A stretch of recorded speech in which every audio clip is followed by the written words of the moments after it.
আজকে একজনকে গুলি করছেন, একটা তরুণ ছেলেকে গুলি করে হত্যা করার চেষ্টা করছে। এর দৃষ্টান্তমূলক যদি শাস্তি না হয়, আগামীতে এরকম হাদি 10টারে মেরে নেব। কথা কয় না? আগামীতে এরকম 10টা হাদিকে মারবে। এটা তারা টেস্ট করছে, এটা তারা টেস্ট করছে। এর আগে নুরুল হক নূরে মারছে, এখন হাদিরে মারছে। আগামীতে টার্গেট হয়তো বা হাসানাত আব্দুল্লাহ হইতে পারে। এই জন্য আমি বলছি, বিএনপির ভাইদেরকে বলবো, আপনারাও নিরাপদ না। কারণ এটা চক্র দেশে না হইতে পারে, বিদেশি চক্র আছে। যেমন বিএনপিরাও দেখছি মারেলাম সেই ব্যাপারে, তাহলে বোঝা গেল এই ইটার মধ্যে না হইতে পারে, ঘটনা ভিন্ন জায়গার থেকে পরিচালিত হইতেছে। এই জন্য ভাই, বিএনপি বুঝি না, আমরা জামাত বুঝি না, কোনো দল বুঝি না, সবাই আওয়ামী লীগের বিরুদ্ধে এক প্ল্যাটফর্মে আসতে হবে। রাজনীতি পড়ে আগে আমার দেশ বাঁচাইতে হবে, আগে আমার নিজের নিরাপত্তা নিশ্চিত করতে হবে। ঠিক কিনা বলেন? আমি বলবো, রাজনীতি পড়ে আসুন, বিএনপির কাঁধে, জামাতের কাঁধে, ইসলামী আন্দোলনের কাঁধে, সবাই কাঁধে কাঁধ মিলাবো আওয়ামী লীগের বিরুদ্ধে। এখন বিষয় হলো, আজকে দেখেন এক নেতারে গুলি করছে, তার নাম হইল হাদি। তার নামের আগের আগে জানে কি? উসমান হাদি।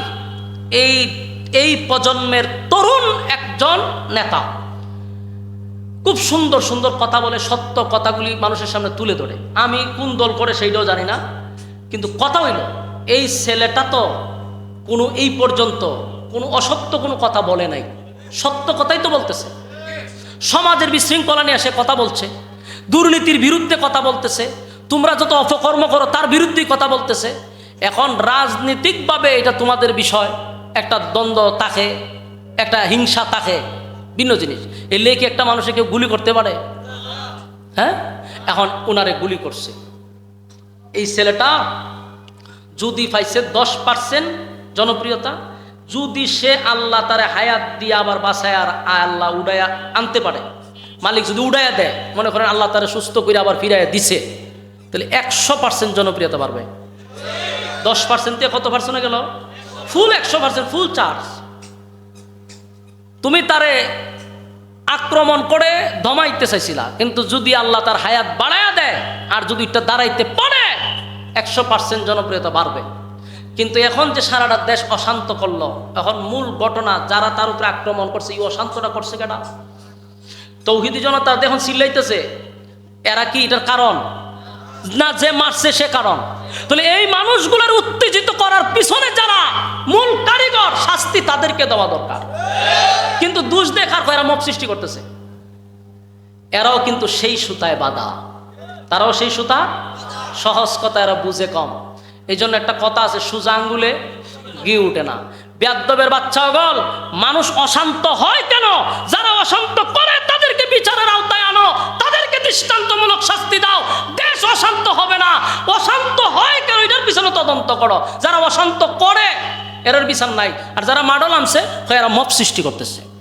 কতগুলো আছে না, রাম বাম বইয়ে রয়েছে, তাসলিমার অবৈধ সন্তান, টকশুতে বইয়া বইয়া দেখবেন খালি করবো এদেশে এইভাবে যদি চলে কেমনে হবে, মৌলবীর আলেমে গেছে, অশান্তি সৃষ্টি করতেছে। জুতাদা বাইরে ইয়া কবলের সারা ভাড়াইলে দরকার আছে। শয়তানের বাচ্চা ওগল, তোরারে কি বয়সে কেনা বই বইতা করতে? তোরা একটাবার চিন্তা করস না যে এই শান্ত মুসলমানগুলারে কারা অশান্ত করতেছে, আমরা তাদেরকে বিচারের আওতায় আনি, তো দেশ আর বিশৃঙ্খলা সৃষ্টি হয় না। ঠিক নেই?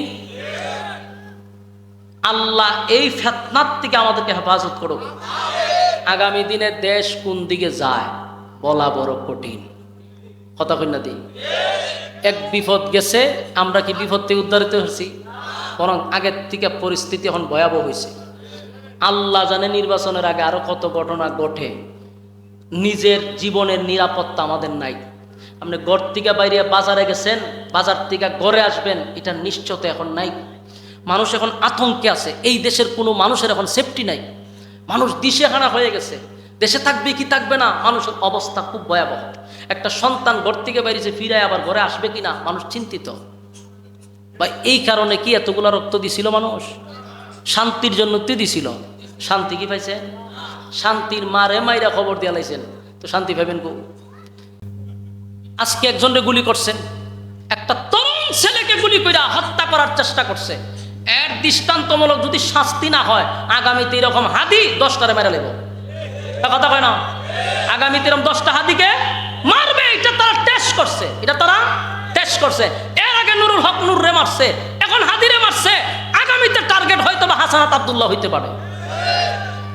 এই জন্য আমি বলছি বিএনপির ভাইদেরকে বলবো আপনারাও নিরাপদ না, কারণ এটা চক্র দেশে না হইতে পারে, বিদেশি চক্র আছে। যেমন বিএনপিরাও দেখছি মারে নামছে এই ব্যাপারে, তাহলে বোঝা গেল এই ইটার মধ্যে না হইতে পারে, ঘটনা ভিন্ন জায়গার থেকে পরিচালিত হইতেছে।